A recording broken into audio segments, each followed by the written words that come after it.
Welcome, Anime Loungers, to another episode of the Anime Lounge podcast. I'm your host, Lance, and I'm here with one of my hosts, Matt. Today's episode is going to be Season 2 of The Promised Neverland. But before we get started, we like to talk about what we're drinking. And today, my adult beverage of choice is going to be some Old Forester Kentucky Straight Bourbon Whiskey, and this bottle happens to be the 100 proof bottle. And I could say that the 100 proof is definitely a kicker because you take one inhale of this stuff and it definitely kicks you. Burnt off a good layer of my tongue, but now it's going down pretty smooth. What about you, Matt? What are you drinking? Today I'm going to be finishing our Johnny Walker Blue Label. It's definitely delicious. Unfortunately, that's going to be the end of it. And then, of course, per usual, I am drinking a Spotted Cow. Ah, yes, me too. Just to kind of give a quick synopsis of what Season 2 is about, in case anybody forgot. So we are going to be following along as Emma, Ray, and the other children escape Gracefield Farms in order to find a world where they can be free and don't have to fear being food for the demons. Because remember, all they cared about was being free. Lance, can you give us Lance's lessons for this episode?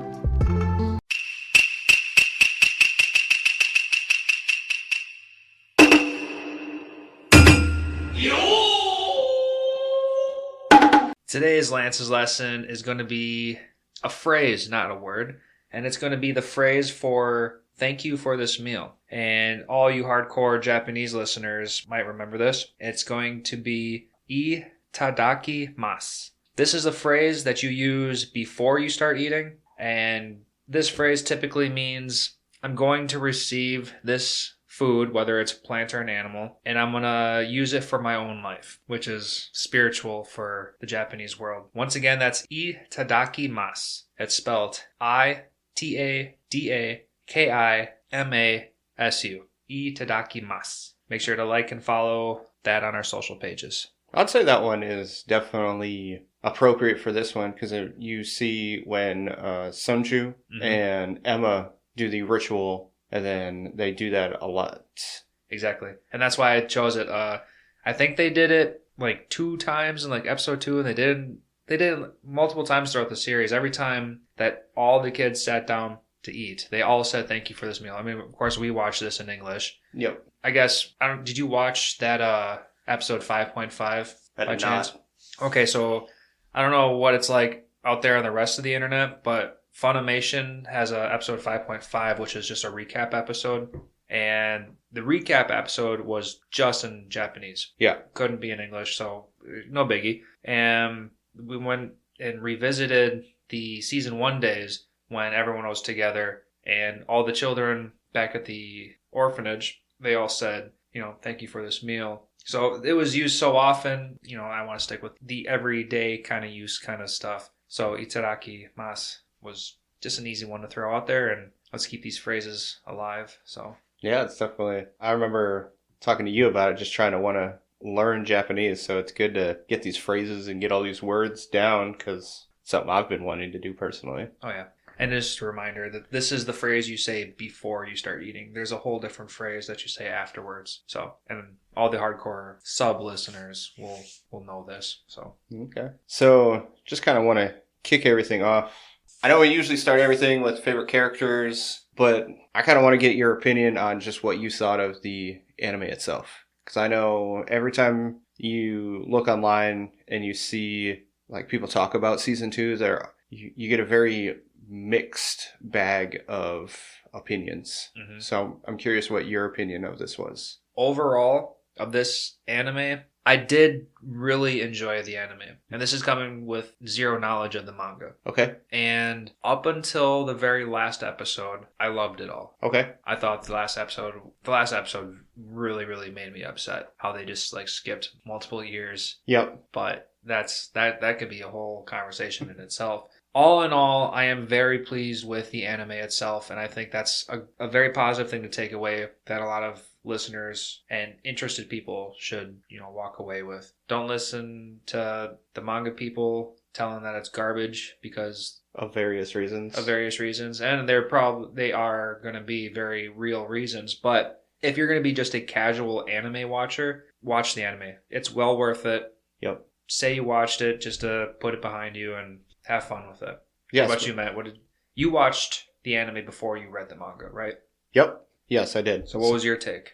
I enjoyed it. I completely agree with the ending of season 2. It felt kind of rushed. One thing is that I know I talked to you about is just thinking about pacing. What did you think about pacing? And I know we'll talk about that later. Mm-hmm. But other than that, I thought it was really good, especially because of season 1. I wanted to continue.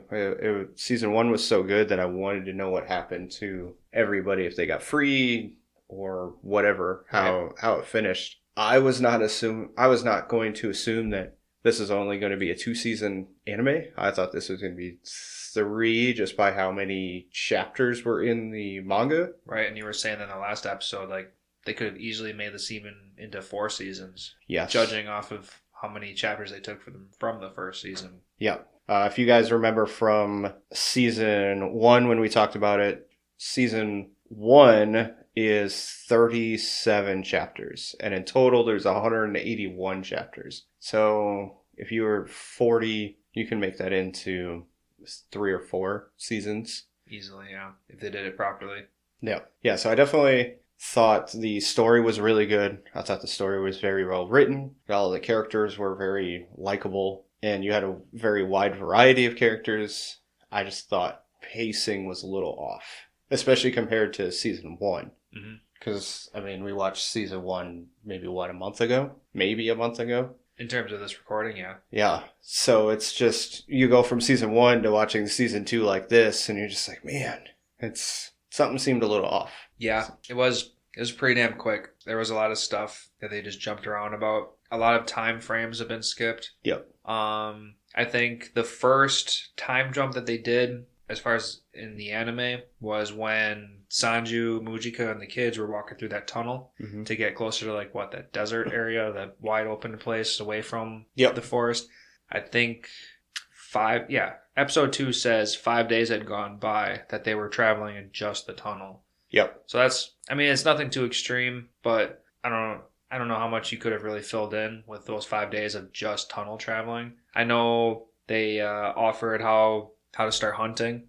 Emma started learning how to, kill birds on her own with the bow and arrow. Yep. Which is very useful. Well, they also have Mujika showing them berries and all the other thing, and that's pretty much, that follows really well along with the manga. That to me, that pacing was fine. Yeah, I think the first half of the anime was decently paced. Okay, so basically, I was totally on board with all of that. Up till after the shelter got blown up, basically? Is that what you're saying? So after the shelter getting blown up? Yeah, I think... From that pacing forward? Yeah, and if you want to talk about pacing, and when it comes to that shelter, I felt like that shelter was short-lived. I know they did go through, almost... maybe 2 months or so. I know give or take. one of the kids was writing in their journal, and I had written down January 2047. Yeah. And then they showed they showed her writing in it again, and it was a different date, but it was still January 27th. It was at the end. I'm like, oh crap, I didn't realize they were going to go and stay on the same month. I thought months were going to go by at this point. Yeah, I think they escaped, was it January of 46? Was that what it was? Or was it 47? Well, episode 4, I wrote down January of 47. Well, when they escaped from Grace Field. Grace Field was 46. Yeah. 40, okay, so it had been a year at that point. Yeah, well, they had just... Oh, I suppose, because when they escaped, it was still late winter, wasn't it? Yeah. Okay. No, it was before. I still think it was January. Oh, that's right, because many months had gone by. A couple months had gone by after Norman got shipped out. Yeah, because Norman's birthday was January of 46, so then he gets shipped out, and then it was 2 months later, so March of 46, so it's been, 9 months according to the anime? From the time they escaped to the time basically right before the shelter getting blown up. Well, okay. Well, that's going to answer a question that I had. I mean, it wasn't going to be a super serious question, but it was still going to be something to talk about with the 2-year timeline between getting Phil and the rest after they escaped. Was it 2 years? Yeah, because Phil was 4, and the earliest that they start shipping kids out was 6. So Emma was saying, we'll be back within 2 years to make sure we get everyone. Yep. So by the time they escape, we're assuming right now that about 9 months have gone by. Yep. So it'd be probably another year from the moment that the diary entry is made to the time that they rescue Phil, give or take. Oh no, I'm talking about from this diary entry in episode 4. Yep. To the time that they initially escaped. Oh yeah, so 9 months. That was 9 months. Yep. And then we'll just jump ahead like a couple more episodes when we get introduced to the demon city. Oh wait, you know what? When those demons were saying it's been a year since the kids escaped from the place. So I guess we can only assume that maybe 3 months have gone by. So that was only like a 3-month time skip. Okay. I was going to say, if that was 9 months and then those demons said a year, is that going to be a year and 9 months? We're getting pretty damn close to that 2-year marker. But yeah, I guess now that we take a second to think about it, not that much time has gone by. No, about a year, according to the anime. So And yeah, as soon as we get introduced to the demon village, we can assume at that point that it has been pretty much a solid year because they did state it. Yep. So, well, just to kind of go back to when you were saying when Phil gets shipped out, honestly, I took them shipping Phil out as we're getting rid of all kids in all plantations, so we're shipping everybody out no matter what, like no matter the age kind of thing. Because that was when the Lambda project. Oh, I was talking about season 1. Oh, okay. The reason for them leaving Phil and them behind was because they were 4. But yeah, when we start talking about Lambda in season 2, that's a whole different story. Yeah, that was okay. Yeah, which was completely it's like, okay, that makes sense. And wait the 2 years and then they should be safe according to their standards. Yep, as long as nothing had changed, which no matter how smart you are, you should have expected stuff to change. But I guess you can't assume something that drastic would change in less than 2 years. Going back to Phil, I have a little bit of a gap in memory right now. See if you can fill that. Remember when Vincent radioed headquarters and telling them that there's a plan, let's make a deal? Was that before or after they got the transmission saying that all the kids are going to be shipped out? That would have been... Yeah, because now I'm getting confused. Was that deal, that fake deal that Vincent was trying to make, is that what kickstarted the idea of getting Phil and the other kids shipped out? I think it was after. I think it was... Because I think they had already created a plan to go to Gracefield and save all of the kids. And he was leaking all of the information. Mm-hmm. Yeah, they left us off that cliffhanger. Yeah, I think that's... in episode 9, making us think that he's a bad guy. I was like, oh, fucking A. Right? Yeah, because I think episode 8 was the cliffhanger of the kids getting shipped. And I think episode 9 was the continuation of the story. Let's see, episode 8, we meet Peter Retry. Okay.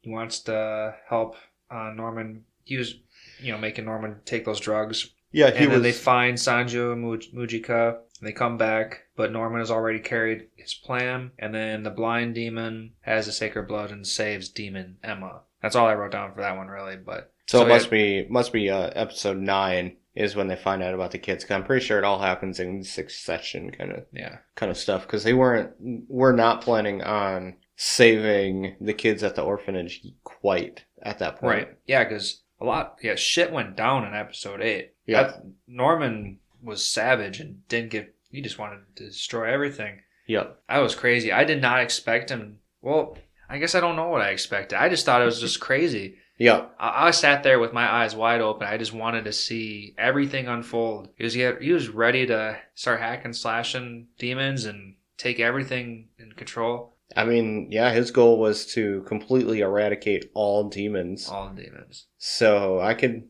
see it. Granted, he did not have the fortitude to actually physically kill them. Because remember, he had the opportunity to kill the one and he never did. The old one? Yes. The blind guy? Yeah, the blind guy. Vilk?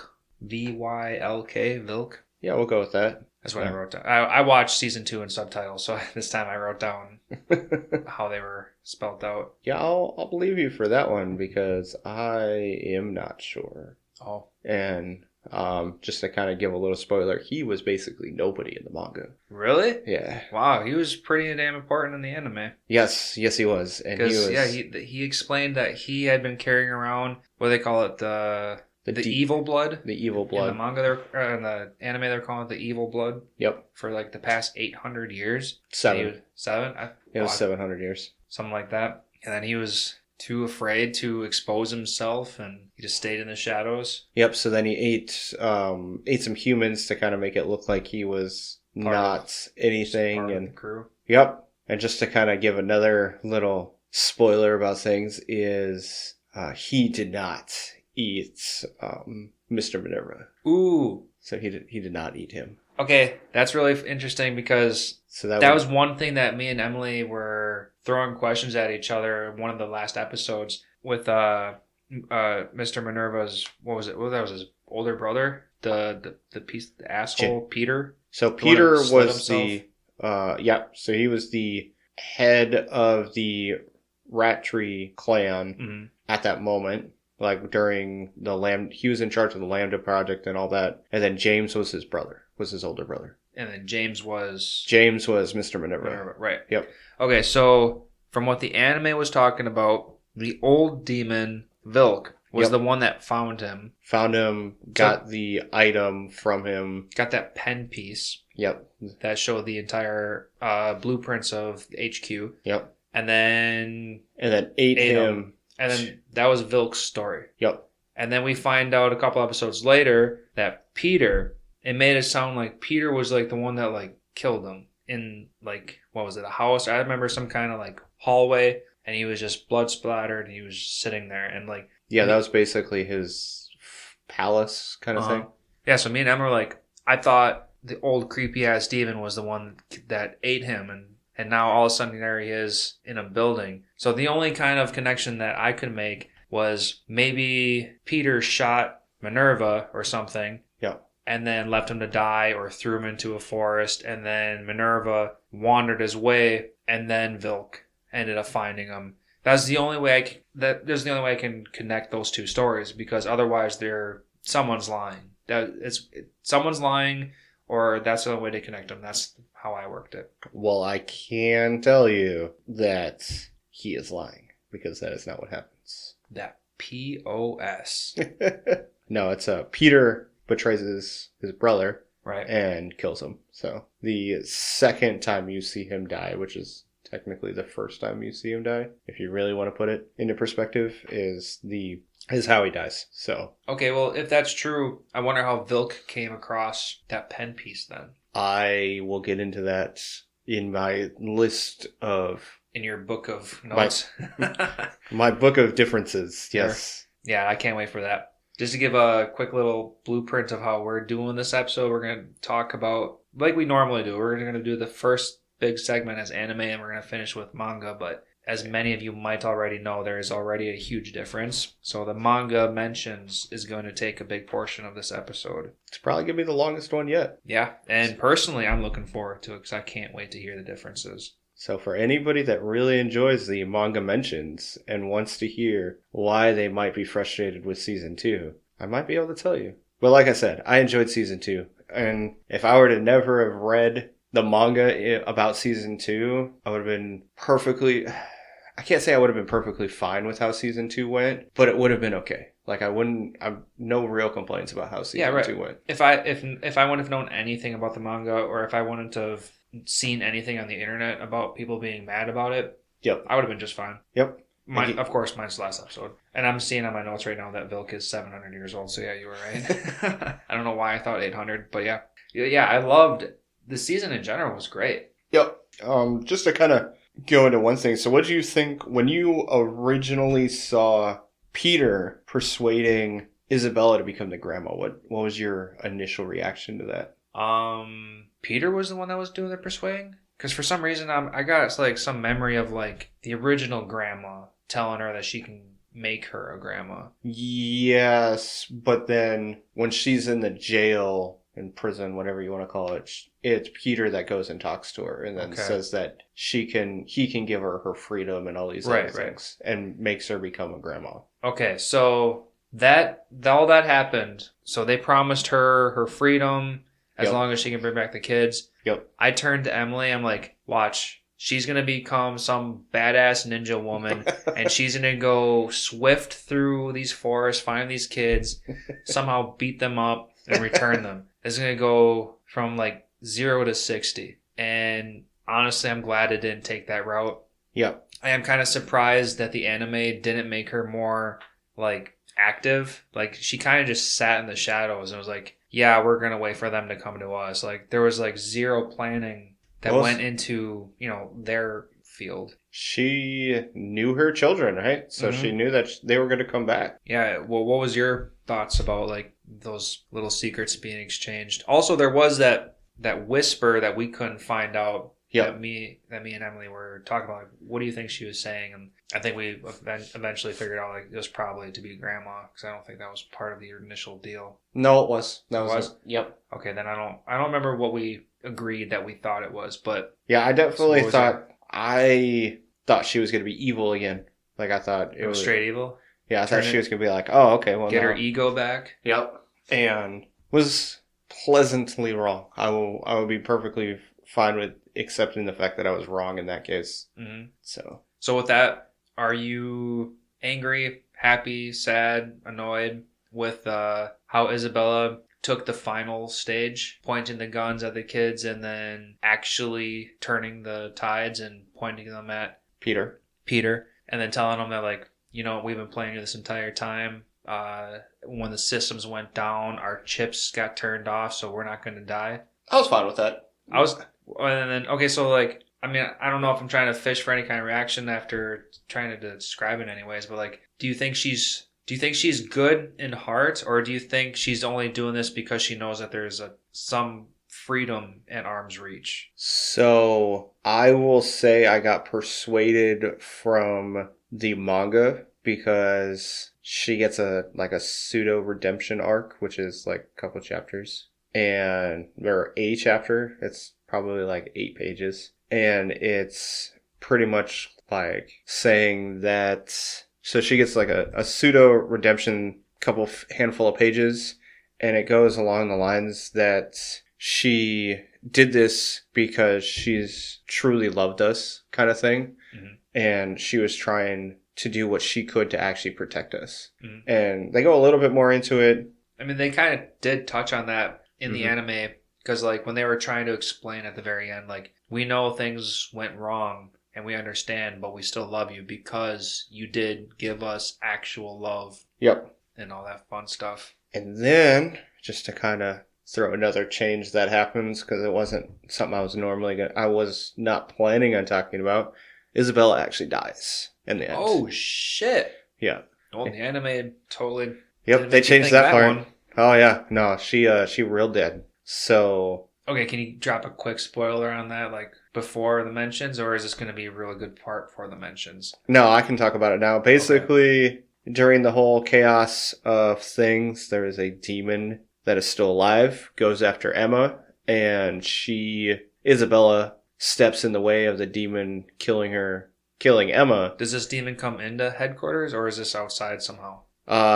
They are actually outside, like in the field. Okay. And so in the field, there's this demon that appears and attempts to kill Emma, and Isabella gets in the way and dies in the process of stopping the demon from killing Emma. Wow. So she gets her redemption. Huge difference there. Wow, that's already step one. Yep. And she apologizes to Ray for not being able to basically give him everything he wanted, and knowing that he has we talked about it last episode, it's the infant amnesia. Infant amnesia. So she knows that he doesn't have the infant amnesia, and so basically she apologizes that she couldn't make his life better. So just does a bunch of little things to kind of redeem herself at the end. I can buy that. Yeah, it was nice. Do you remember seeing... Oh, yeah. I was about to say, do you remember seeing, like, as far as the anime goes, in the final episode where they showed, like, the years go by, everyone grows up? Mm-hmm. Do you remember seeing Isabella on any of that? And I do remember seeing her. She was like on like She was like some grassy picnic area with her hair down, and yeah, she was some like shadowy kind of definitely off in the distance kind of person. Yeah. yeah, it was just a quick glimpse of her that I can remember. Yep. Wasn't too important.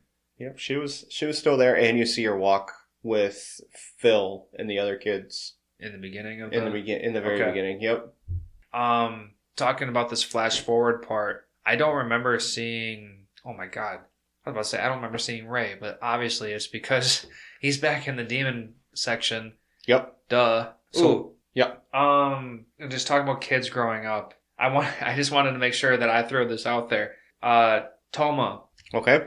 For our listeners, Toma was one of the top two kids. We had Lonnie and Toma. Lonnie was that kid with like, I don't know how you want to describe his hairstyle, but it almost looked like volcanic looking. Like it was like a vegetable shape. It was yellowish with like an orange tint at the very tip. And then Toma had like this black hair, and he had like 3 little prongs coming out of it. Okay. They were the ones that always were super eager to do anything and join along. That's the best I can really say. More prominent in the beginning of season 2 and very active at the end of season 1. Okay. Anyway, yep. So I just wanted to say Toma, just every time his little 3 hair loop thing, I saw him, it just reminded me of like the new Ash Ketchum from like Sun and Moon and stuff, and how like weird it looked. It was strange. Oh, and now that I'm looking at the character sheet, apparently his name is Rossi. I don't remember if I wrote down what I. Anyway, there's this kid, one of the little kids, who has like these little tiny beady eyes. Yep. And like the rest of his face is really big, and I could not see him without thinking that the animators just took a normal set of eyes, clicked on the eyes, went to the top right section, and like shrunk the eyes, and his facial features do not match the rest of his face, and it just throws me off every single time I see him. Yeah, he's got a super big head and then just tiny eyes, kind of like you remember the Wii figures where you shrunk their eyes as small as can be? Yeah, it was like that. Yep, it might as well. So, just to kind of go back into some of the characters, what did you think of what they did to Norman? Are you glad that he was still alive? Or did you think he was going to be dead?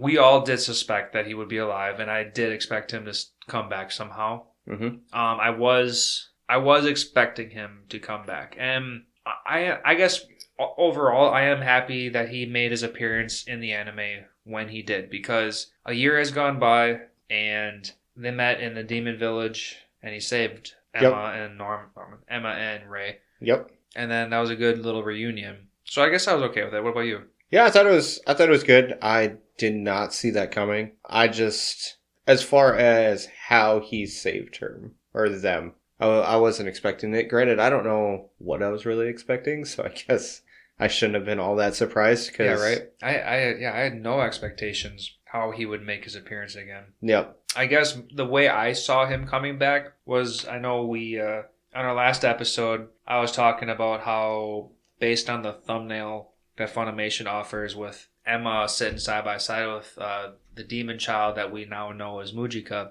and I would drunkenly assume that there was going to be lots of political activity going on, which was way off. I just assumed that a lot of season 2 was going to be Emma and the team getting captured, mm-hmm. and they're going to be in headquarters, and they were going to be, all the struggles were going to be within headquarters, not outside in the demon area. And I thought that they were going to meet Norman within headquarters. So I guess I'm very surprised to see that it was out in the open and that Norman himself has also escaped. Okay, yeah. What'd you think of Norman's team? Of the essentially Lambda rejects at that point? Also at this point, the only survivors. Yeah. Because they blew everything up. I thought it was good. I can definitely see that being realistic. Because, I mean, if you want to bring this kind of to a more non-anime side of things, that's pretty much what we're trying to do, isn't it? Trying to figure out a better way to mass produce something that we all all use. Right. So I can see that happening, and because they're using humans, it's not gonna work out the same way. And what they did is highly plausible. I can see that happening. Just being, you're getting Norman, who's probably the smartest person on the planet at that point. Right. Like ungodly genius. Yep. Another thing from the manga that they talk about is I know they kind of talk about it, but they view Norman as like a god. Yeah. In a sense. I don't think they worship him in that sense, but just he can do anything and everything kind of thing. So it's just kind of puts into perspective just how smart he is. It's crazy to think that there is no limit to his smartness, because in the anime they were just talking about how Norman kept breaking every single hurdle that they kept throwing at him. Like, they're not trying to be easy on him, and he just keeps getting hundreds on all these tests. Yep. Do you think it's because of these drugs that Lambda ended up giving him in the end, or do you think that was just avail? What do you mean? Well, because we know that in the end he lied about being tested on because he was given drugs. Yeah. And that's why he's coughing up blood. Do you think those drugs had an effect on why he's coughing up blood and why he continued getting smarter and smarter? Or do you think he was just always smart? I think he was that smart. Yeah. And I think the tests were to kind of be able to reproduce his ability and make it smarter. I don't think it worked. I think it's just he was that smart. Right. I would have totally rolled with that too. But then you have to ask, then what were the drugs for? And I come up blank on that one. We are also not psychopaths, so yeah, we can't go into the mind of Peter in this case. And yeah, Peter was pretty psycho. He was totally on board with being on the demon side and giving them the humans that they desired. Well, he was so fixated on the promise, and that's... Right. Yeah, he saw that as a good thing, where Minerva saw that as a bad thing. Yes, because I'm trying to think. So when they explain who the children are, they explain it as essentially offspring of the Ratchery family, correct? Ooh, maybe. When they talked about the originals, I took that as the group of people who agreed to make the promise itself. Okay. I don't know about the Ratcheries. Well, all I know is that whoever the original descendants were, they had very strong ties to the promise. Technically, it was only the Ratchery clan that made the promise. Oh, yeah? Yeah. Which is why they are the ones in charge of basically making sure that the promise stays fulfilled. Okay, so his family line is going to be the food line? So you're thinking that it's... Basically, everybody is a descendant from the Ratchery family. Me or you? You. I took it as there was a group of people. Okay. Like a small committee. Yep. That went to them and said, let's separate our worlds, which is the promise. Yep. And we'll give you a source of food. And then the demons agreed, but then the agreement was the source of food is going to be you and the rest of your... Yeah, because they needed humans in order to basically stay intelligent and in that form. Mm-hmm. The human, yeah. Before they could degenerate. Yep. So that's why it had to be humans, because if it wasn't, then they wouldn't have been able to stay in that humanistic form. Right. Could they compensate and give chimpanzees out? You know, they're 98 point something % human anyway, so... No, because then they would have... Because it's... I mean, you look at, Musica's horse, they would have just turned into, essentially, ape-like demons. Right. So. That's true. Yeah, that less than 2% means a whole universal difference, so... Does matter. That is correct. It would be... I mean, that would be a good thing a good idea in theory, but unfortunately would not work. To their preferences, anyway. Yeah. This just came to my mind. I wish I knew the origins of these demons. Okay. But you don't have to dive into it, but does the manga explain the origins? Where they came from? Why this all started? Because this started Oh, well, I mean, the promise happened 1,000 years ago. That doesn't mean that the demons appeared 1,000 years ago. So, is there any origin stories of any sorts like that? That No, explains. they don't go any. Well, yes, they do. So the talk about how the demons are essentially a bacteria. So they are a mutation from a bacteria, and that's why they can basically evolve into humanoid type demons. Okay. And then that because they evolved so quickly, they have no base, essentially base form. Mm-hmm. So that's why they need to eat humans so often, is because they revert back to their base, which is essentially nothing. So Okay. they just revert back to the demon form of nothing. So they don't actually evolve into anything. Okay, I can buy that. Like they might have started small and they just rapidly grew because in my notes I wrote down that you are what you eat.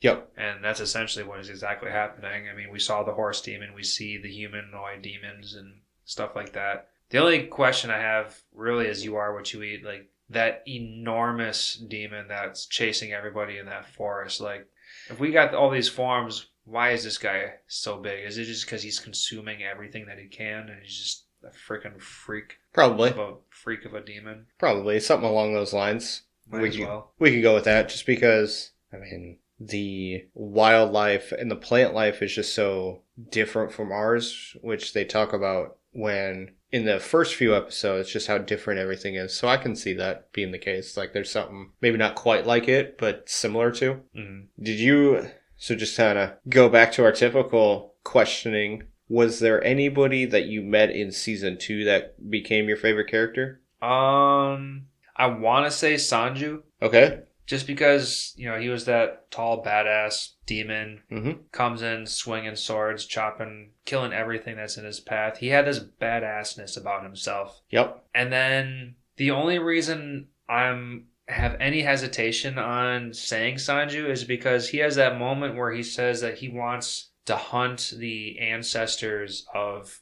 you know, essentially Emma and the kids because they want their wildlings. Something along those lines, right? Yep. So I was expecting so much more to branch out of that. And then he ends up being this, like, more towards the end of the series, Sanju kind of, like, gives up on all of that and he's just totally cool to help the kids. Yeah. And it just seems so strange that he's so willing. Like, I know he has, like, his faith that Mujika was explaining earlier, that they don't eat humans, but he wants a wildling. I don't know, it's just strange. But I mean, I guess... Yeah, Sanju, yeah, he's got my interest. What about you? I might have a slight help for your case, which we can go into when we get there. Oh, okay. Just to kind of go into it. Oh man, I probably should have thought about this a little bit more if I was going to ask it, right?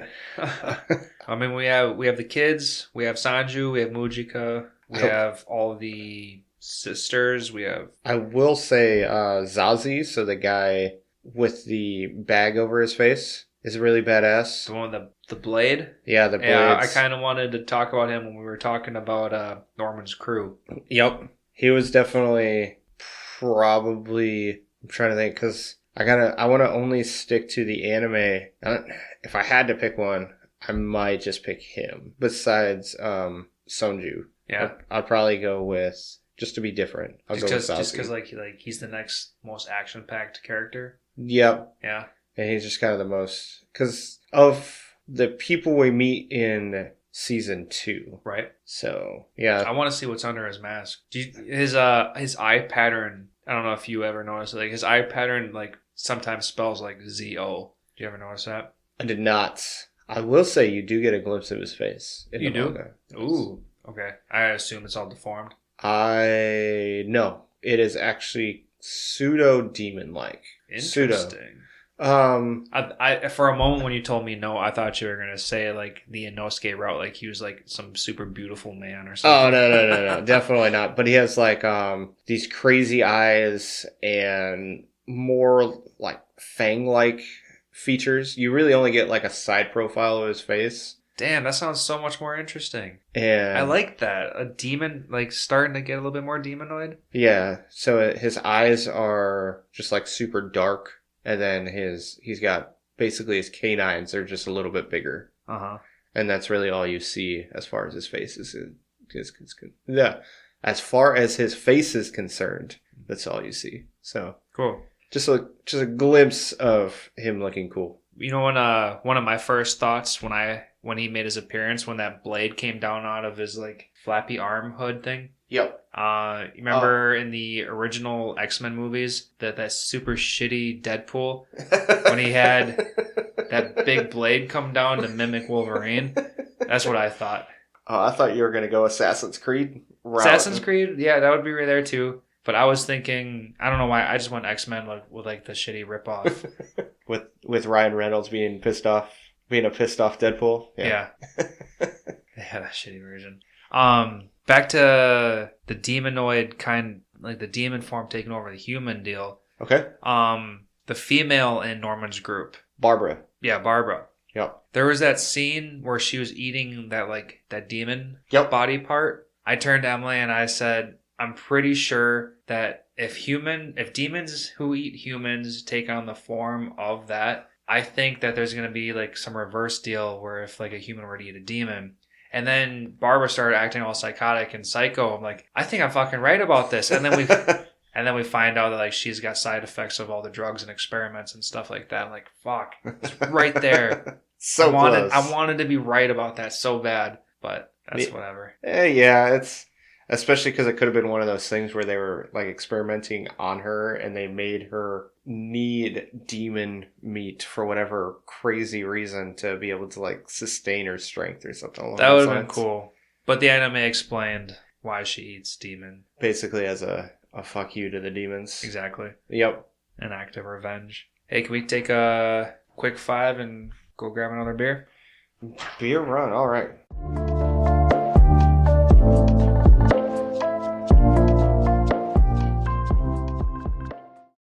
Hello, dear listeners.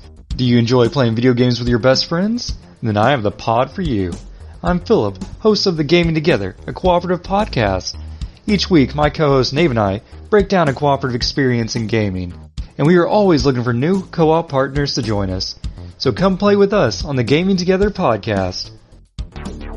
So I'm standing over this toilet taking a piss and I'm playing my Pokemon and I dropped it in the toilet. I remember the Game Boy just tumbling into water. And I remember screaming for my mom, trying to get this Game Boy Wait, how out. old were you? And she yelled at me. And Oh I was my just, god. like, traumatized. I was like, no, my Pokemon. That's Gaming Together, a cooperative podcast. Come on down, co-op partners.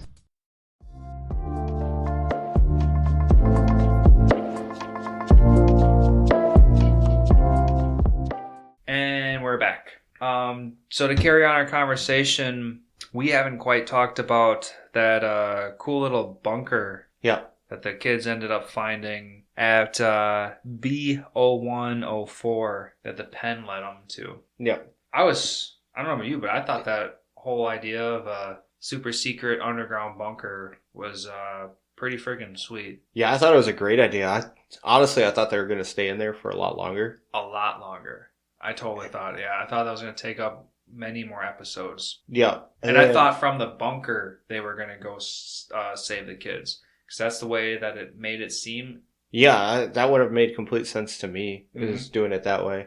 What'd you think of the fact that there was nobody there? Like, did you think somebody was going to be there? I thought eventually they would have found somebody. Okay. Like, maybe some young adult, like, that was an escapee. Mm-hmm. Not necessarily Minerva, but some escapee who, like, gave up on, like, the idea of going out there and doing everything. Like, I don't know. I thought someone was going to be starved and in the corner, like, because they haven't seen another living soul in forever. Yeah. I thought somebody would have been down there. Okay. Yeah, I agree. I definitely thought somebody was going to be there as well. I will say, just kind of tease some more, is the anime is not true to the manga when it comes to the bunker. We'll put it that way. The biggest question I have about the bunker deal is with that little girl, Yvette, saw that little cell area and help was sketched in everywhere. Yep. Like, I've never once been creeped out in this entire series But when I saw that, and then they like did that weird camera angle and zoomed in on all the help, and it was all scratched out, and there was help written everywhere on that wall. Yep. I actually got creeped out for once, and they never capitalized on that. Like I wanted an explanation. I wanted to be told that this bunker was a setup, and I think we all knew that was probably a setup. Okay. I took it as that. As soon as the men came storming in, I just assumed that HQ headquarters knew that this bunker existed and they expected the kids to go there. Yeah. I don't know about you, but that was just my expectation. Because how else would they have known? They Anime wise, don't no. quite yet. I definitely agree with the being creeped out. Like that was the first time I'd actually been creeped out in the series, because it was like, oh man, what happened? And why? Like what's going down in this bunker? Yeah, I thought they were gonna have a pseudo flashback, kind of be like get some clues about what had happened previously that caused all that, but obviously they didn't. And then when it came to them finding them, I just took it as they slipped up a little bit and they were able to find them, kind of thing. They just kind of were searching all over the place. Because I mean, you have two of the highest quality specimens they've ever had, and they escaped, so they're 100% looking for them to try and get them back. Right. So I just thought that they had just managed to find it. I didn't think that it was going to be a trap. Yeah. I didn't think that it was a setup or anything. I just thought that they had found the bunker. Oh, I assumed it was bugged somehow. Like, not necessarily bugged, but like, I just knew it was compromised. Yeah. That was my take. What did you think about the men? The men as far as like the humans? The humans and the guns, and because they were quite clearly men. Yep. And in season 1, we learned through Krona, that the girls were the ones that were saved. Yep. To, be sisters and stuff. But, like, they never touched base on what secondary future that a male could have. I took that as just, I didn't really think too much of it until you find out about the clan, like the Ratri clan, and I just thought they were like cousins or something.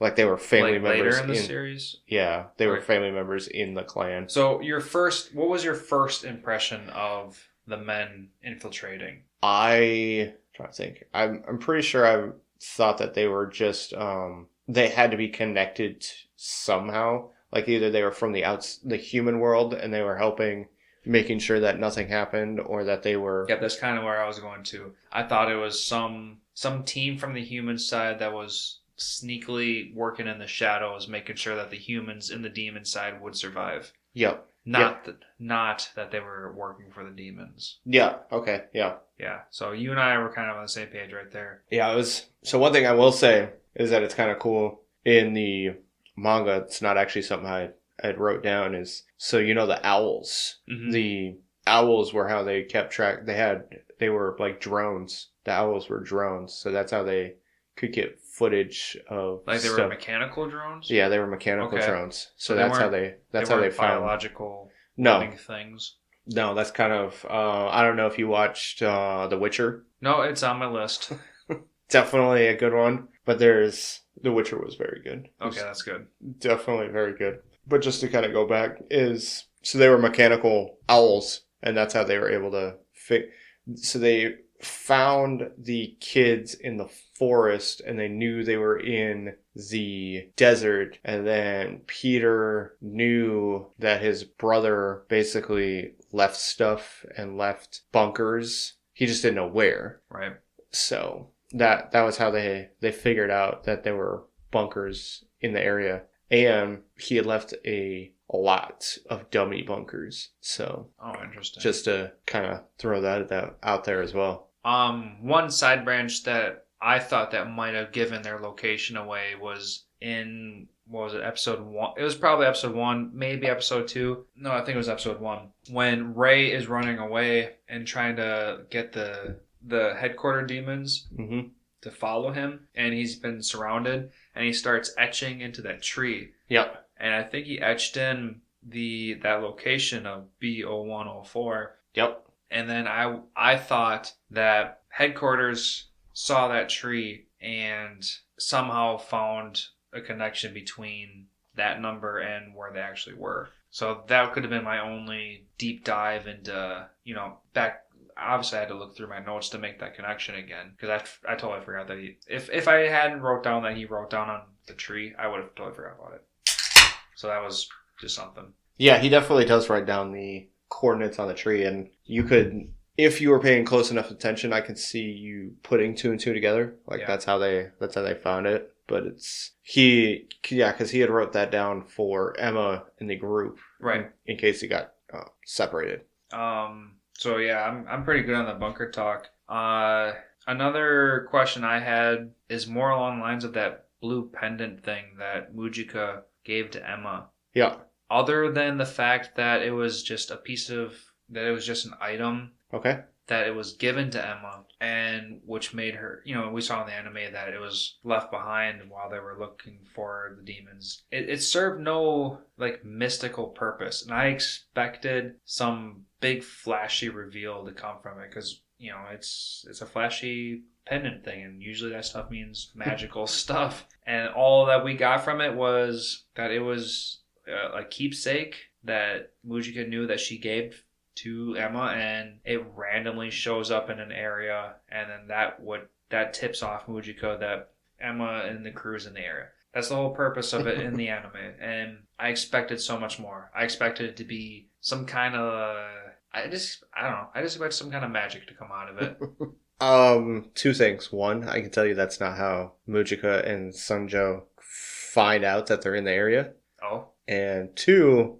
it does have some sort of properties in a sense, but I'll definitely dive into that when it comes to the manga section, because it does have a slight significance in the manga. All right. Well, that's good, because I would like some further information on that one. Yeah. And I know you had brought up we never really brought up how the flowers, they had significance in the first episode. And yes. And then, they'd never bring it up again. Yep.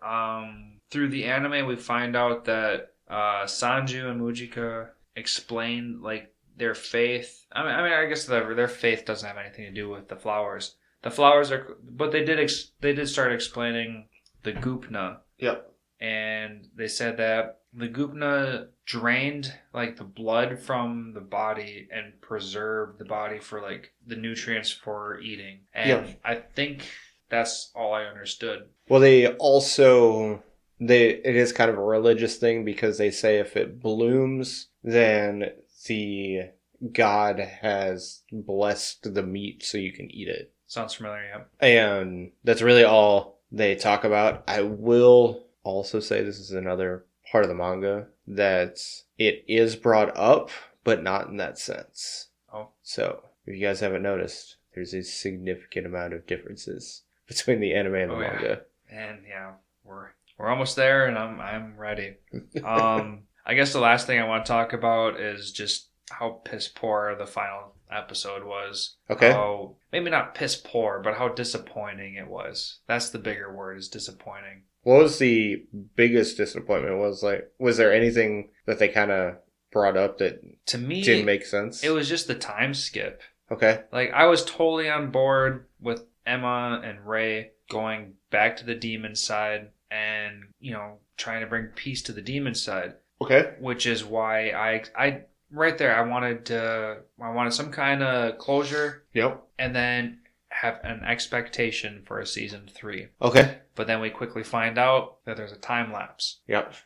We see the kids grow older bit by bit. Yep. That part was cool. I was totally cool with the kids on the human side growing older bit by bit. Mm-hmm. But I did not like how much time went by on the demon side, because we start seeing some random ass things that makes absolutely no sense to us viewers. Okay. Just some quick things that I wrote down is that we have no resolution between the queen and the nobles that we can see firsthand.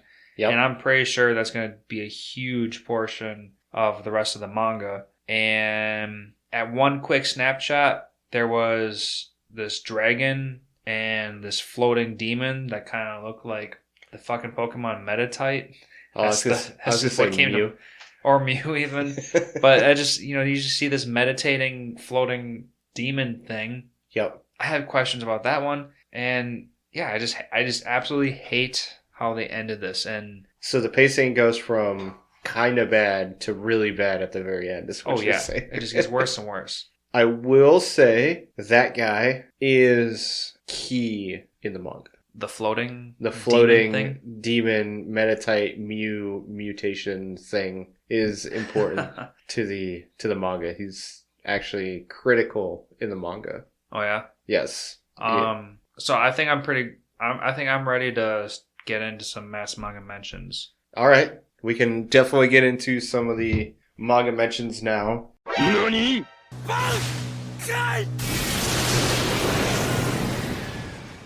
I will say for everybody that is listening, this is definitely the most amount of notes I've ever had to write.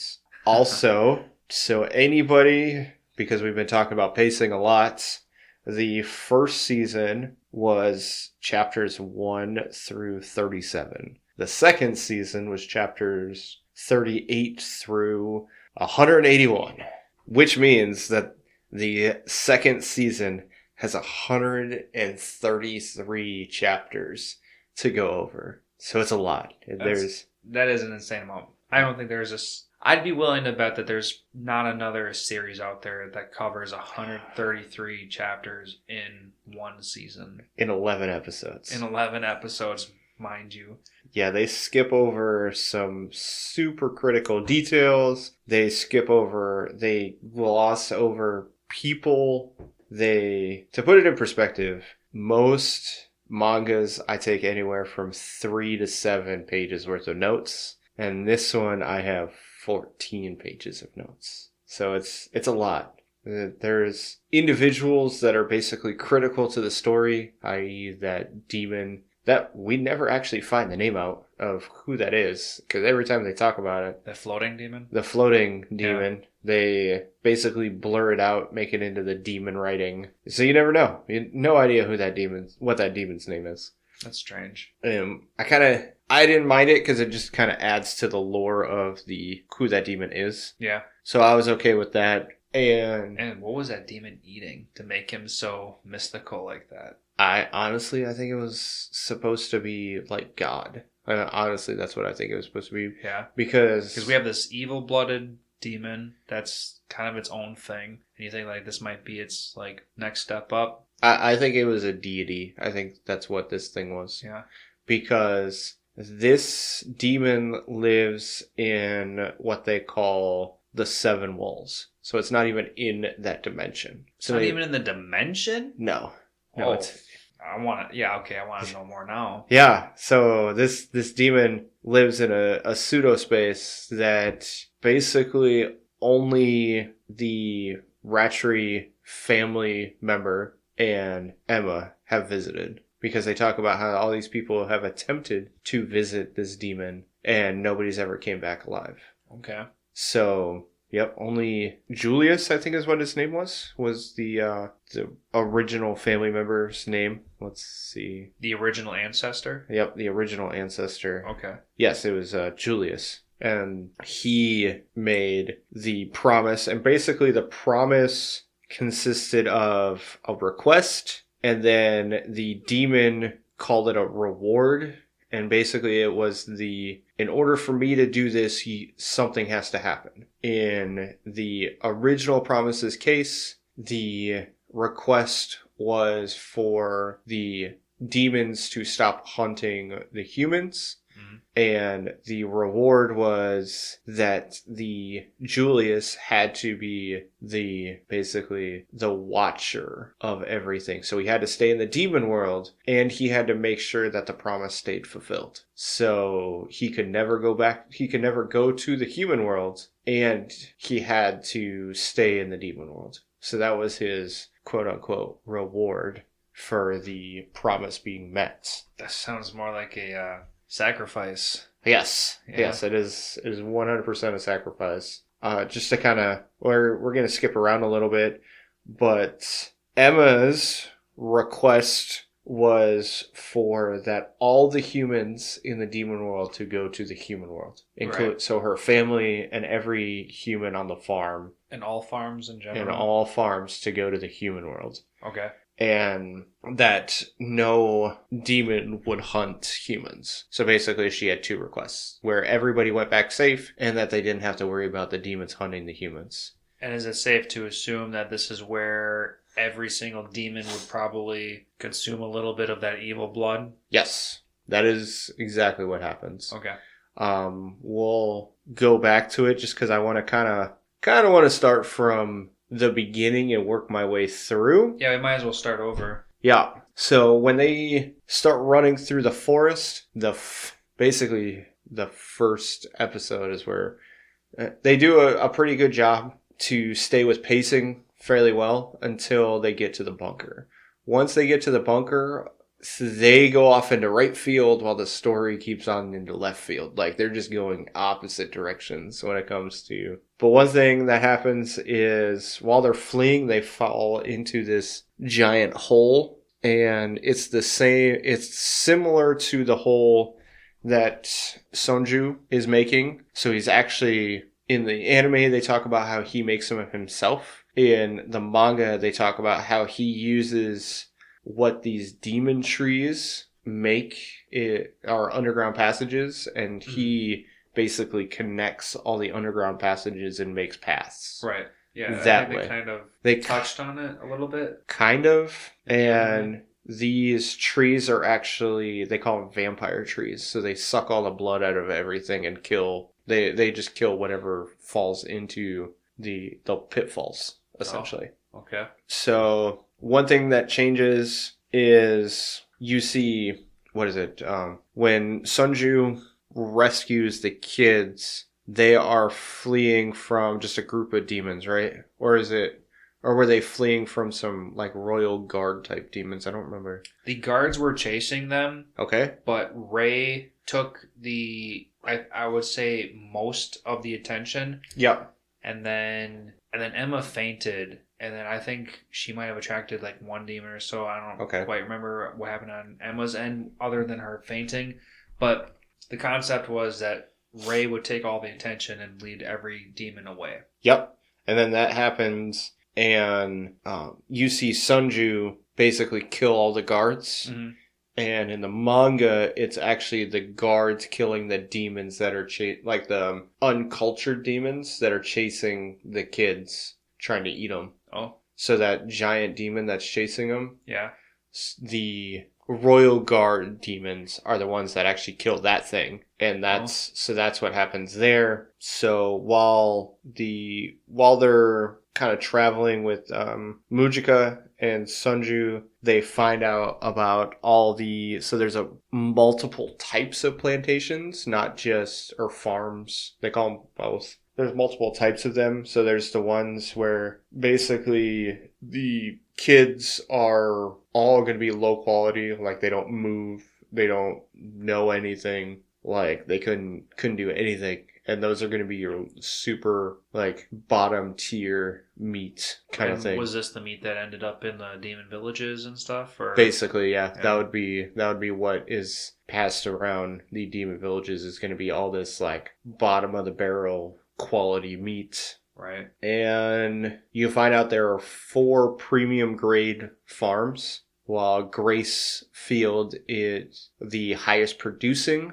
one. There are 3 other plantations, farms, areas that produce high quality meat. So could they essentially pump out the same quality, just not the same quantity? So yes and no. They just never did produce as good a quality. So they said that Gracefield was the highest end, while the other ones still produced good quality. They just didn't produce as good of quality. Okay. So when they're saying their goodbyes, Mujika tells Emma to look for the 7 walls, which I had brought that up earlier, and that's the way in order to talk to the deity, and it's a pseudo space. And that's back to that floating guy with the dragon? Yep. Okay. And you remember when Sunju mentions that he has basically business to attend to when they're talking about the kids. Like when they're watching the kids leave, and then he's like, yeah, I gotta go do stuff to Mujika. Vaguely, yes. Well, the business he had to attend to was he goes and kills all the royal guards attempting to capture the kids. Oh, so he made an extra step to make sure that they weren't being followed and that they were safe. Yep. Okay. I like that I like that that's said, because I was always wondering, like, they're still being followed, so they gotta be in the area still searching somehow. So Yep. Okay. So they Sonju? I call him Sanju. Sanju. I'm pretty sure that's how the anime said. San. He makes sure that the initial pursuers of the kids are killed. So that's what he does. And so once they get to the bunker, as I had said, that's when things really start changing. They get to the bunker and immediately find this adult just in the bunker, sitting there. Is he alive? Yes. Yep, he is definitely... There's an alive person in the bunker. Okay. Yep, and he had been there. You find out that he is an escapee from 13 years ago. Wow. That's incredibly different. Okay. But he is the only one. And basically, a bunch of stuff happens, and he said that he would kill all of them, and he wanted nothing to do with them. And Emma was Emma. So Emma is definitely the main character in this in the manga. Yeah. And she has a lot more to do with basically everybody wanting to do. Like in the anime, they just kind of like, well, Emma wants to do this, so we're going to do it. And in the manga, it's like, well, Emma wants to do this, and she's wanted to do it for these handful of things, so we just believe that whatever she wants is probably going to be the best thing. And it makes the most sense. And you find out why it makes the most sense. But basically, she tells this mysterious person, because you don't even find out his name, because Emma, is attempting to be cordial with him, and he's basically like, I'm going to blow your fucking brains out. I don't want anything to do with you people. Basically trying to intimidate them to get them to leave the bunker. Okay, so he can have it for himself? Yes. You find out there's more to it. But yes, at that point, you think just for him to have it for himself. And Emma's basically like, hey, we have seeds and everything we need to fend for ourselves. Like, we're not going to take any of your stuff. And then Ray brings up how they have enough water and power and all these things to basically last a lifetime, that we're not going to take any of your stuff and it'll be okay. But he's not really buying it. But he does allow for them to stay. So then they make a deal to go searching for Minerva, or they'll activate the emergency self-destruct system. So they're searching this shelter area, and they find the self-destruct area. A couple days have passed, or some time has passed, and they find that there is a new location that basically all the kids should go to, like after within the bunker. Not within the bunker. So once they get into the bunker, they get information for a new location that they need to go to, but it's like a 103-96 or something like that. So basically it's like on the other side of the map kind of thing. So I think they said it's a 5-day journey from where they were at in the bunker. So they basically coerce this mysterious guy into going to this next location. He then shows the kids that there is actually an armory inside this bunker. So if you look into kind of character pictures, you'll see a manga drawn picture, and you see Emma with a gun. She has guns. So they do have guns in the manga. Wow. They don't always have bows. But she only carries this 4-barreled 4-shot pistol. And then Ray carries some small gun, because at this point they're not familiar with guns. So they're not going to carry, they don't want to carry anything too crazy. So they just don't know. They don't know what they need. Right. Let's see. it takes 4 days, so it's a 4-day trip to get to this next location. He lures them into a trap with a series of events. Basically, he makes a bunch of noise, and he gets Emma captured. And By what? Demons. Oh, okay. Like So, feral demons or the headquarter demons? You find out that they are actually royal demons. So they're higher up demons. So they're all royalty, essentially. Okay. And they are brought to a place called Goldie Pond, which is actually, you come to find out that it's actually the location in which they were trying to go to begin with. And Like the B0104 yep, location? so that new location that they found Okay. is the next location. And you find out that after Minerva died, the demons took over it for a pseudo free world hunting plantation. So they hacked it? They didn't hack it, they just took it over because nobody was safeguarding it. Right. So it was just a hidden location that Peter had given to one of the lords in order to allow him to hunt children as if they were free, like free roam children. Okay. Like the feral children or Yep. whatever. Yeah. And it's that in itself could have been a chapter, or could have been a season. It was probably 40 chapters. Like that whole process was probably about 40 chapters. Damn. So that could have been a season. Like we miss a bunch of information. One of the super important, you find out that the land is owned by Lord Bayon, Bayon. One thing that is different is the walls inside the bunker isn't written help.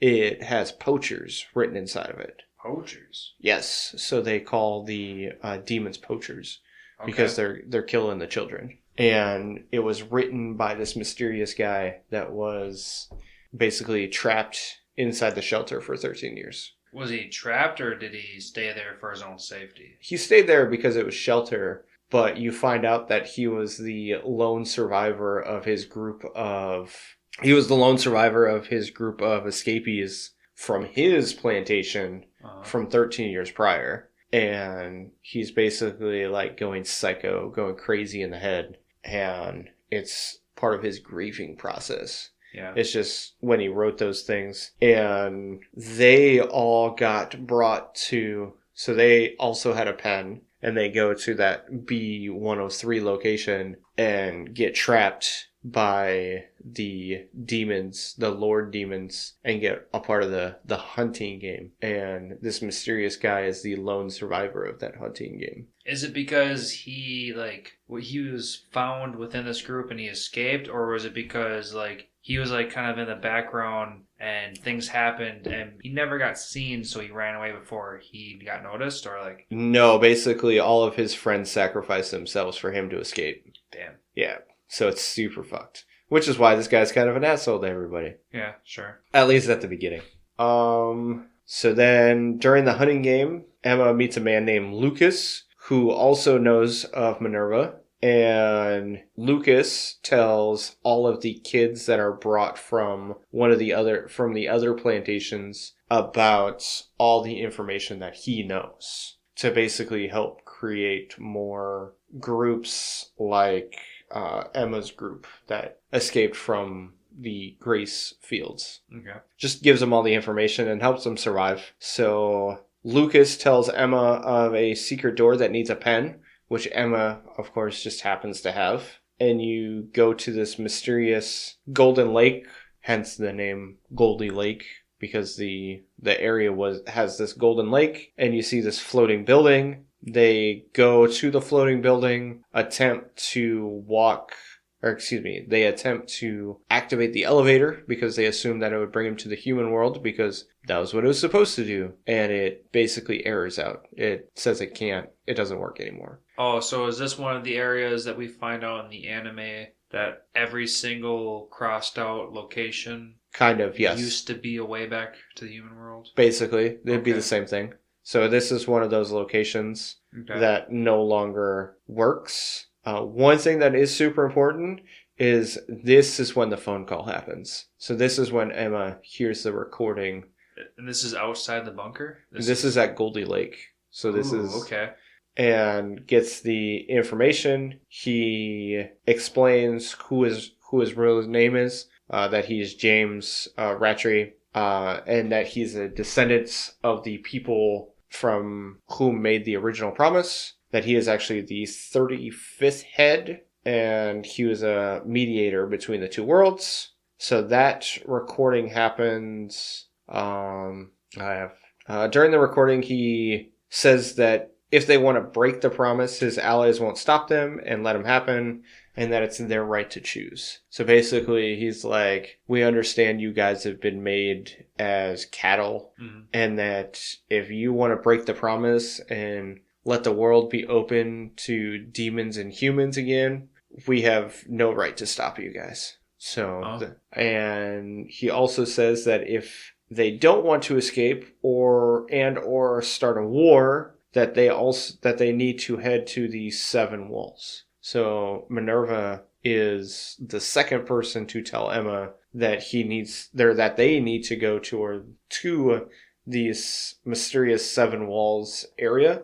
After that, there is a clue that they get, and it basically tells them how to find a pen cap, which acts as the USB. So this is when Emma gets all the information about all of the buildings is at this point. The headquarters stuff? Yep. So that random... Vilk?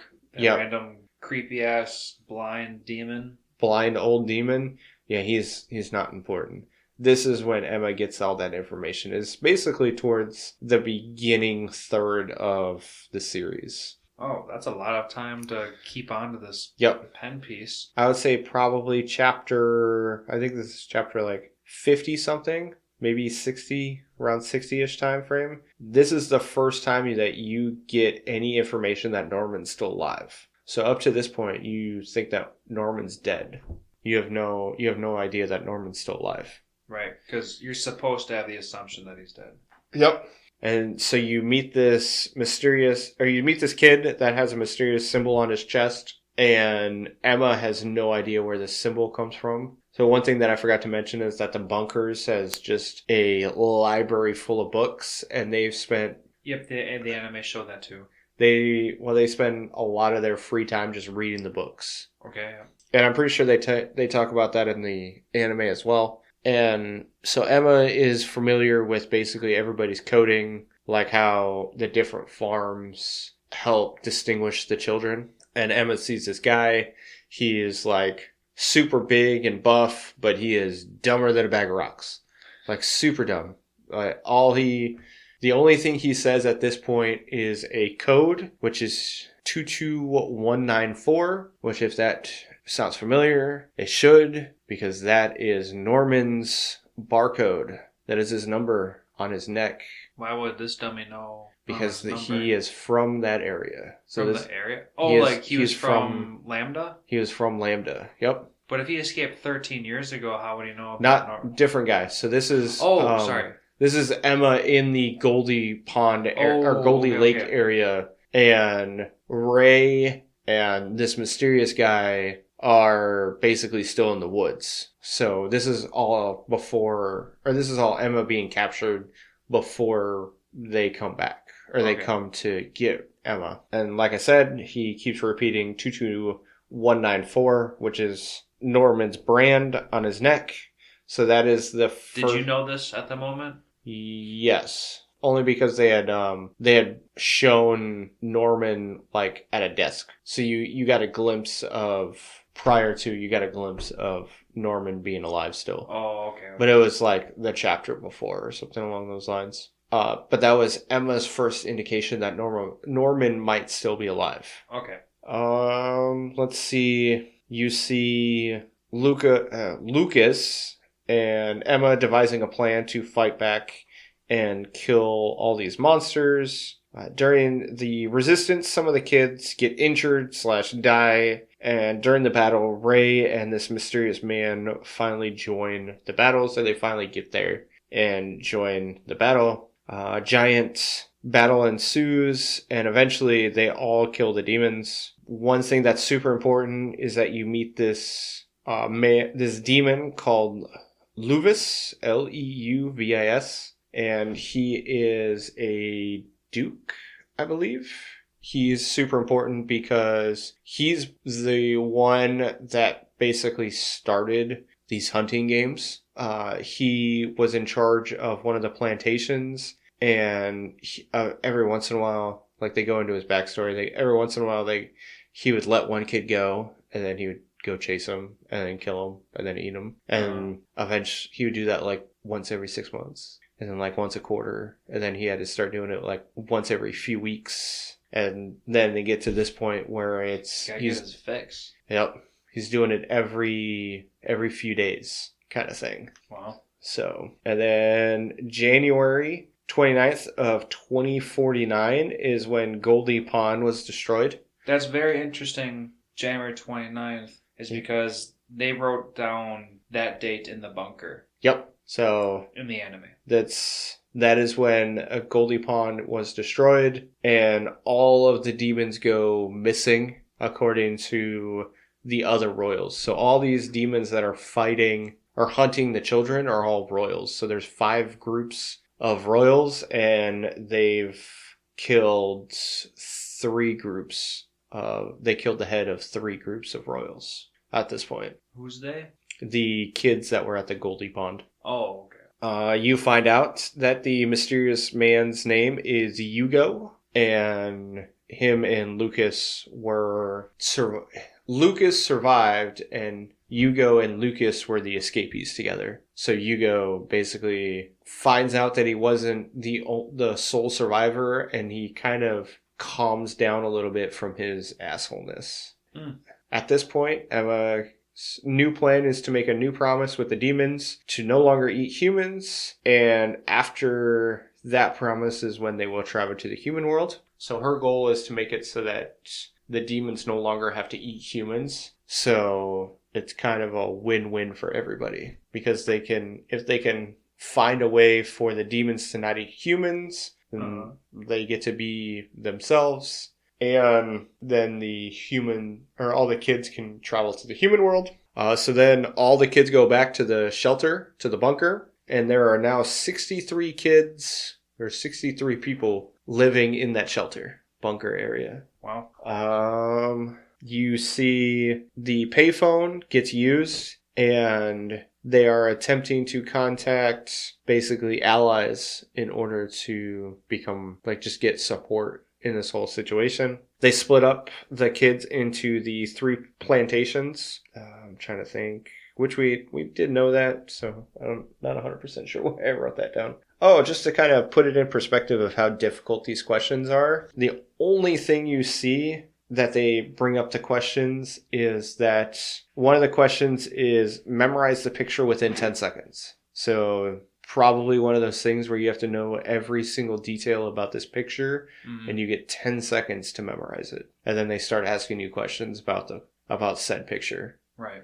So that's just a reference on how difficult these questions are that the normal kids are supposed to be answering. So that's not even the stuff that they're having Norman do in Lambda. That's what the normal kids are supposed to be able to know. Right. So from January of 49, it's been a year and 7 months. Excuse me. It was 2 months after the kids escaped from Gracefield, and it's been a year and 7 months since Lord Baron and all the other, basically Goldie Lake, got destroyed. So it's been basically a year and 9 months from the moment that Emma and everybody escaped to this point that I'm talking about. Okay. So it's been almost 2 years. The anime doesn't show any progression in age. It's probably been close to 2 years since Emma and Ray have seen Norman, just to kind of put it in perspective. Oh, yeah, so the anime shows that a year has gone by. Yeah, and it's been almost another year on top of that. Okay. And you actually see them aging. So like Norman is taller than Emma, and they're all aging at this point. Like, they're not just the same looking. Let's see. The temple that they were staying at is actually one that they saw that Emma had seen in a vision. So they didn't actually stay at that temple. Like, that temple had nothing to do with them staying anywhere. Like, they never stayed in a temple. Okay. The escape from the bunkers had a lot more to it. Basically, there was a lot more action to it. And Hugo and Lucas basically sacrifice themselves and trap the humans that are pursuing the kids in the bunker while all the kids flee and blow up the bunker while they're still in there. The kids are the one that blows it up? No, Hugo and Lucas are the ones that blow up the bunker while the kids have fled. Crazy. So then after they escape, Emma learns that they had received a message on the payphone in Morse code to meet at a certain location. So then while they're while they're trying to go to the coordinates, they run into two kids and they describe everything Minerva and the Liberators had done so far, such as destroying numerous plantations and allowing for kids to escape. One of the kids that Emma is traveling with is very sick and needs medicine because they've ran out of medicine at this point. Sure. So Emma and Ray and one of the people sent by Minerva, the two kids that they run into say that Minerva sent them to find the kids that were in the bunker that are now fleeing. These are bad guys? No, so Minerva is the good guy. So right. The two kids are sent by Minerva to find all the kids. Oh, I thought you were trying to say like those owls. No, the owls aren't really they're not a thing. I think there's only one owl. So no, it's all the pursuers to kill the kids are dead at this point. Okay. And the two kids that were sent by Minerva find Emma and Ray and everybody else. And so Emma and Ray go by one of the nearby plantations to get medicine for that kid that was extremely sick. And it appears as though Emma had gotten caught. And that's when our favorite guy, Zazie, appears. So that's the first time you meet him, is when Emma's actually captured by one of the demons in this plantation. So she's at this plantation to get medicine, because all the plantations have medicine. Right. And while they're escaping the plantation with the medicine, Emma gets caught. And then Zazie helps Emma escape by killing the demons that catch her. So then they make it to this hideout and meet with Minerva, who, and you find out, is Norman. So basically 2 years later is when Emma and Ray finally find Norman. So they're at the hideout when they meet Norman. They're not at some random village. Oh. Do they know at this point that Phil and the others are reaching that 2-year limit, or was that not even talked about in the manga? It's not talked about. Season 1. It's not talked about. Oh. Well, so it's not brought up in the back end of the manga. Like, it's just not a plot point at this point. Okay. They talk about needing to get back to get all of the humans to the human world before that 2-year mark. But so I think they're at like a year and like 10 months, 11 months kind of things. Okay. So they know they're getting close, but they've still got time. You follow along Norman, who meets with this banished demon noble, and they make a deal with this guy to be an ally. In exchange, they would be allowed to govern themselves, and they would get the plantations. Basically, he makes a deal with the demon that the humans would go free, but that's really about it. And then conversations happen after both of them leave, and the demon's like, yeah, I'm not going to follow through with that deal. And Norman and Vincent basically like, yeah, that deal's not actually going to happen in the end. So they're just using each other. Because Norman's plan is actually to start a civil war with all the demons. And at this point, all the plantations that are getting destroyed are believed to be destroyed by demons that are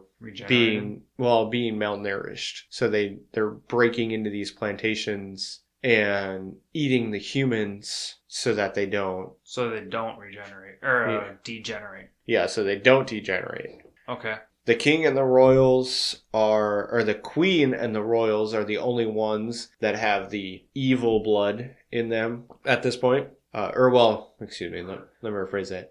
You find out that the queen and all of the nobles have the evil blood in them, and that they don't want any of the commoners to have this evil blood in them because they want to be able to control the food supply. Right.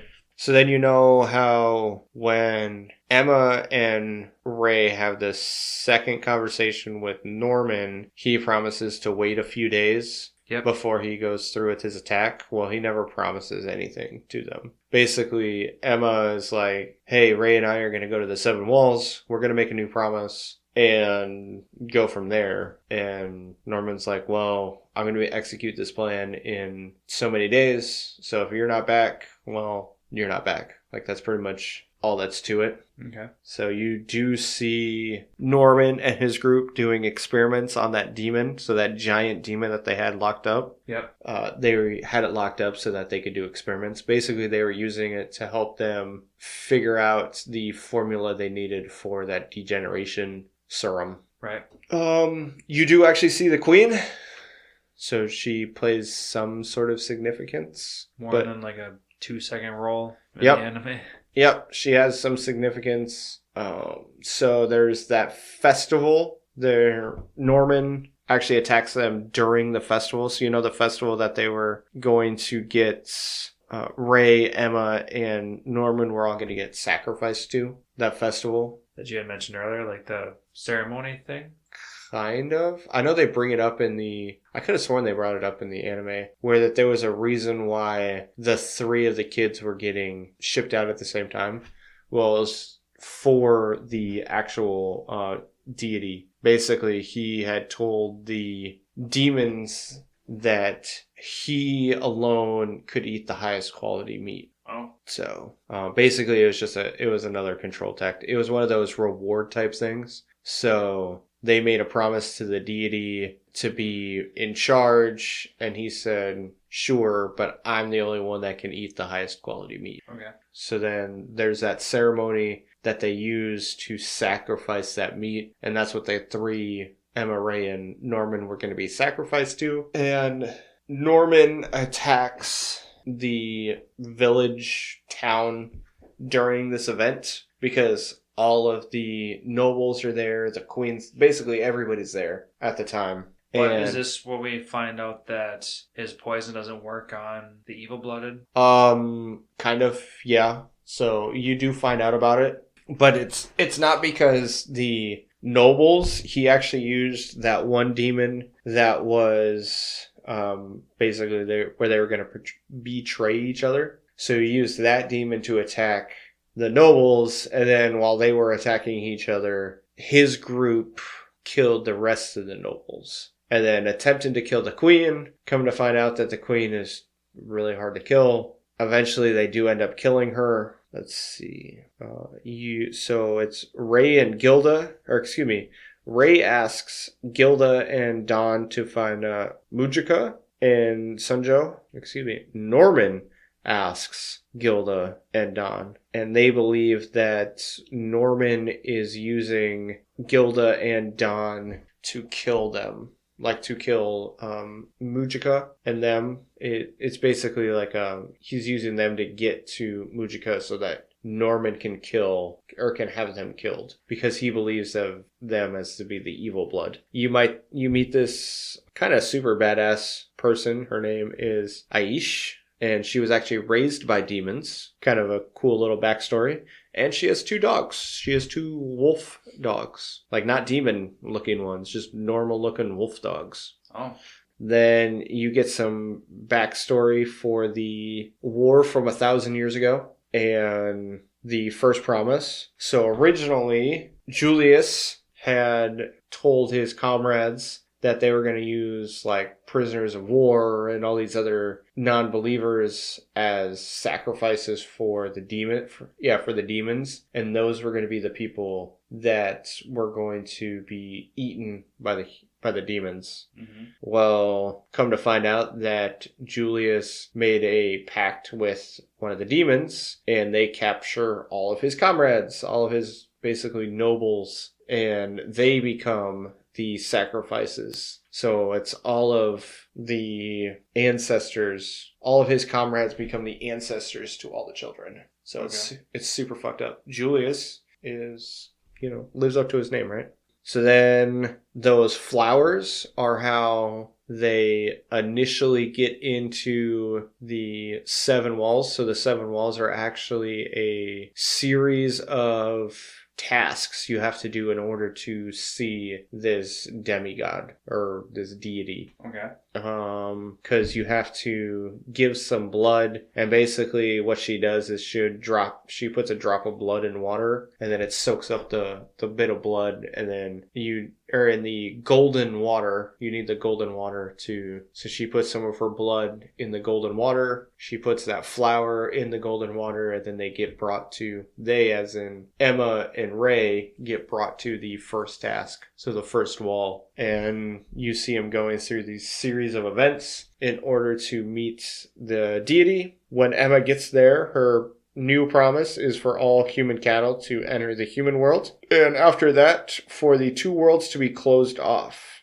So that stuff happens, and you don't find out what the reward is in order to fulfill the promise. Like, you have no idea what the reward is at that point. You just know that there's something that needs to happen. You find out that Sunju is the brother of the queen, so he is also a noble. Whoa. Yep. I guess that explains why he has the evil blood within him. Yep. Okay. Let's see. So that's really that kid that is at Goldie Lake that is part of the Lambda project, you come to find out is the key to saving Norman and all of the other Lambda experiments, because he is the only one that doesn't have the side effects from the drugs. Yep. So they're actually using his DNA and medicine that they have in the human world in order to save all the Lambda kids. So while the battle with the Queen is happening, the current Rattree Head has troops and captures all the kids who weren't at the festival and brings them to the closest farm, which is Gracefield. So the thing that Peter promises Isabella is true freedom. So that's the thing that he whispers in her ear is that she will have true freedom. Okay. Chip free. Yep, chip free, true freedom. Come to find out, so that huge battle in Goldie Lake, they call him, his name is Duke Luvis. And come to find out that he is not actually dead. So Sunju, so after all the nobles are dead, they talk about there's not going to be any sort of like continuity between all the demons. They're not going to follow anybody's orders or anything. So they suggest, because Sunju is technically a noble, that he should go up and basically be like, hey, listen to me. And he says that I've been banished. Nobody's going to listen to me. I'm no longer anything at this point. So then Luvis shows up and, So one thing that I forgot to mention is that Mujika and Sunjo are actually captured by the royal guards and are ordered to be executed by the queen. Okay. So right before that happens, everybody's dead. Duke Luvis, who is obviously a noble, comes and halts the execution and then tells everybody that the evil blood that they've been told was evil is not actually evil, and that they were made to believe this in order to be controlled. So that Mujika's blood is not actually evil, that it's meant to liberate everybody. Makes sense. Also, Lewis, he mentions that he wants to abolish all the farms and that he wants to make Mujika the queen. I can see that. The nice thing is, because of where everything happens, all of the kids get to see all of this information happening. So all the kids know that all the farms have been abolished. And because of the quote-unquote evil blood being passed around to all the demons, they no longer need human flesh. Mm. So then you see Emma and everyone leaving to the human world. So everybody leaves at the same time to go to the human world. Okay. I have no idea what they were doing when they came back to the demon worlds. I know they had mentioned something along the lines of making sure that everybody gets to the human world, but that kind of really doesn't... I mean, it kind of makes sense, but it really doesn't make sense if you think about it. So then you see a member of the Ratri clan in the human world, and he is the one that actually takes in all the children. You come to find out that the human side of the world had a giant war to end all wars, and that there's no longer any borders or anything like that. Everybody comes and goes everywhere as they please. Demon and human? Nope, not just human side. Oh, okay. So that had happened 10 years prior, was this massive war and virus that had happened that got spread throughout the world. And because of that, there are no longer any countries. It's just one giant, there's no longer any countries. Everybody's just a citizen of the human world. Okay, interesting. So then when they get there, they notice that Emma is not there with them. Oh. So come to find out that the reward for the wish was for Emma to lose all of her memories. Oh, wow. So she loses. So basically the reward would have been something similar to like the Ratri family, where they had to either stay or something like that. But basically, or like one of her family members would have to die. But her wish was that everybody went to the human world and that everybody was safe. Mm-hmm. So neither of those two things could happen. So in this case, Emma loses her family because she loses every memory of everybody and doesn't remember anything. So you find her, this mysterious man comes and saves her, and she doesn't remember anything. They talk about how she has some random dreams where she'll see all of her family, but she doesn't remember who they are. And She just starts crying because in her heart, she knows that these people are important to her, but she can't remember why. Okay. That sounds like some futuristic stuff. Yeah, kind of. Or foreshadowing, at least. That's kind of what I was getting at. Yeah, kind of. I can see that. So then in the last chapter, you get a kind of time jump where they're like, hey, we've been searching for 2 years with zero luck. And eventually Ray believes he gets a glimpse of her, and he does end up finding her, and they get all super excited, and she just kind of gets afraid because all these people are crowding around her and she has no idea why. Like, there's just all these people around her. Right. And eventually, Norman starts talking and says that he's happy that she's still alive and that she's safe. And she just starts crying, and that he says that, and eventually some more things are said, and he says that he hopes they can all live together, and she says okay, and then that's it. That's the end. Did they just live together? Well, it's you see them just kind of all talking together in the square, and they're holding hands, and he says, let's all live together, and she says okay. So she doesn't remember them, but she knows they're important somehow. Yeah. So she just says okay. So I guess, if the manga really wanted to, they could spin more stories out of that, I guess. Yeah. But it is a cute ending. Like, let's just live together. Yeah, they finally got their happy ending. Right, because you just showed me the last image, and the point where Emma says okay was literally like feathery things in the background, and it was all cutesy. So it's supposed to be a happy ending. It doesn't necessarily mean that it's a cliffhanger. Mm-hmm. So, yeah, they finally finally got what they'd been hoping for at that point 4 years. Right. They're free. Yep. And they're together. Yep. And that's all they ever wanted. Right. One thing that I did forget to mention is that Norman says that he's in love with Emma. Oh, yes. You were saying that off air that in the manga, he officially says it. Yeah. But in season 1... He never mentions that at all. He almost got to it, but then he was disrupted. Yep. And so all he had ever wanted was just for her to be happy and safe. So he finally got that. Yep. So it was a good ending. I enjoyed it. It was one of those endings where it didn't feel forced. It didn't feel... Like you said, I mean, there could have been more, but honestly, as far as the story's concerned, there's no need for more. There isn't... No, yeah, because everything's done. Yeah, like all they're going to have is them growing up, but that's no longer the story at that point. Right. So I was good with the ending. What did you think of that ending? The ending was good. Now my mind's going into the future, and now I'm trying. Now I'm thinking of Digimon Tri, where multiple years have gone by, and now their past is catching up to them. Yep. And now they have to go deal with it as older people.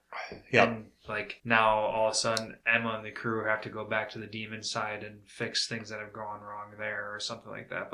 But that's sealed off. So there's there's no way to go back because they don't have those plants, those sacrificial plants to go back, and they don't have that goldy water to go back. So there's no way to go to the Seven Walls again or anything like that. So yeah. So I guess it is what it is at this point. Yep. Yeah. So that's Promised Neverland. I enjoyed it. As I mentioned previously, I understand people's complaints if you've read the manga. Oh, I totally get it. That's an insane amount of information that's just been overlooked. And that was me just kind of picking information. That wasn't everything. There was a lot more information that I could have brought up, and I just gave good, important information. Yeah. As in, 140 some chapters? 133 chapters. Yeah. Damn. So it was, I will 100% say, watch this. It ends it, and yes, some things are kind of weird when it comes to the ending in the anime, but I have no real complaints about the ending in either the manga or the anime. Right. Yeah, I'll still stick to my guns. If you're a casual anime watcher, still definitely worth the watch. Yep. But if you want more, dive into the manga. Or you can just listen to me talk about it for an hour. Yeah, or pick some highlights out of this episode. But I would definitely say read the manga. There's a lot of information. It's good. The manga was good. Well, I'm good with that. Yep. Anything else you want to tap onto this? Nope, I'm good. All right. Well, Anime Loungers, that was the end of Promised Neverland Season 2. Make sure to like, follow, and share all of our content. And we'll see you next time. Later.